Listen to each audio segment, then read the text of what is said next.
Kamakailan lang ay nagtalaga si Pangulong Noynoy Aquino ng bagong pinuno ng Philippine Drug Enforcement Agency o PDEA.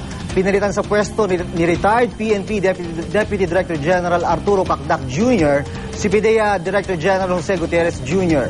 Matatanda ang isinangkot doon si Gutierrez sa umano'y 8 million pesos na extortion o pangingikil.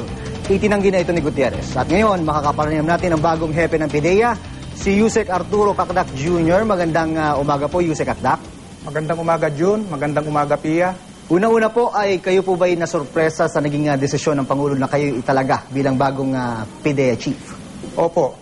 Ngunit gusto ko pong pasalamatan ng ating Pangulo sa kanyang binigay na pagtitiwala sa akin upang pamunuan ng PDEA. Isang malaking karangalan po para sa akin at aking pamilya at ng Philippine National Police kung saan ako nagserbisyo ng 34 years and 6 months na pamunuan ng PDEA. Napakalaking trabaho po ang nakaatang sa inyong balikat, sir. Unang-una po, kumusta na po yung internal investigation niyo? Kung kaugnay po dun sa mga extortion cases na nasa inyong lamesa at partikular na po dun sa extortion case din ng inyong pinalitan, si Deputy Director General Jose Gutierrez, sir.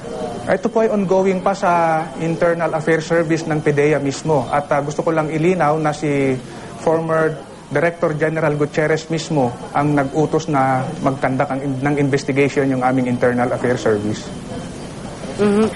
Director, kasi alam po natin kamakailan lang, 'di ba? Meron din yung mga nakakapagpuslit ng bawal na droga mula sa ibang bansa. Papasok na ating bansa. Yung Thai national na nahuli po sa NAIA. So, lumabas po yun sa balita. Ano po kaya ang inyong magiging mga hakbang patungkol sa problema ito para tiyakin na hindi po ulit mangyayari? Meron po tayong itinayo na Interagency Drug Interdiction Task Group sa NAIA. Ito po ay pinabibilangan ng mga kasamahan natin sa MIAA, sa Bureau of Immigration, Bureau of Customs, sa Philippine National Police Aviation Security Group at ng PDEA.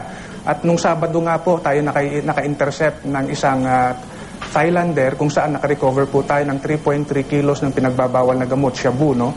The following day, Sunday, we intercepted another Thailander and recovered 2.987 kilos of shabu. Tayo po ay nakikipag-ugnayan sa mga partner agencies natin, international partner agencies, upang masugpo itong problema ito. At syempre, Director, kailangan medyo makipag-ugnayan rin dun sa mga airport officials talaga para tiyakin na hindi sila malulusutan. Tama po ba? Yes, ma'am. We're doing that. Alright. Sir, ngayon pong magpapasko, ano pong ina-anticipate ng PDEA? Nagkakaroon po ba ng trend yan na tuwing dumarating ang ganitong season ay nagkakaroon din ng pagtaas o spike dito sa mga problema ng drug trade? Mukhang hindi sumusunod dun sa crime trend yung problema sa droga. No? Ito po ay base sa sitwasyon natin sa ground. Ang ina-address po kasi natin ngayon ay yung supply reduction effort natin kung saan inatasan po natin yung mga regional officers natin na mag-concentrate po sa high-value targets tsaka sa mga drug laboratories. Sa mga kasong isinampa po ng PDEA, balita ko po nung nakaraan nagkakaroon kayo ng problema sa conviction rate. Problema pa rin po ba yan hanggang ngayon?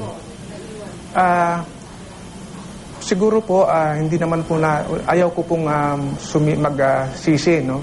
Magbigay ng dahilan kung bakit nangyayari ito. Ngunit ang isa po kasi na-identify ng PDEA at saka ng Dangerous Drugs Board ay yung pong requirement sa batas, sa Republic Act 9165, kung saan pagkatapos po makapanghuli ng ating mga drug enforcers kasama ng NBI at PNP, ay kailangan po 3 yung witnesses na mag-iinventaryo sa na-recover na ebidensya. Kung minsan po nahihirapan po yung mga law enforcement officers natin na ipunin po yung 3 witnesses na yan na kinabibilangan po ng representative ng Department of Justice, member of the media, and local government executive. So yun po ang minumungkahi natin po sa House of Representatives at sa Senado na kung po pwede po magkaroon ng revision yung particular section yan ng Republic Act 9165 upang sa ganon, baka po pwedeng kahit 2 na lang po yung mag-witness doon sa pag-inventaryo ng ebidensya. Okay, maraming salamat po sa inyong panahon, PDEA Director General Arturo Cacdac Jr.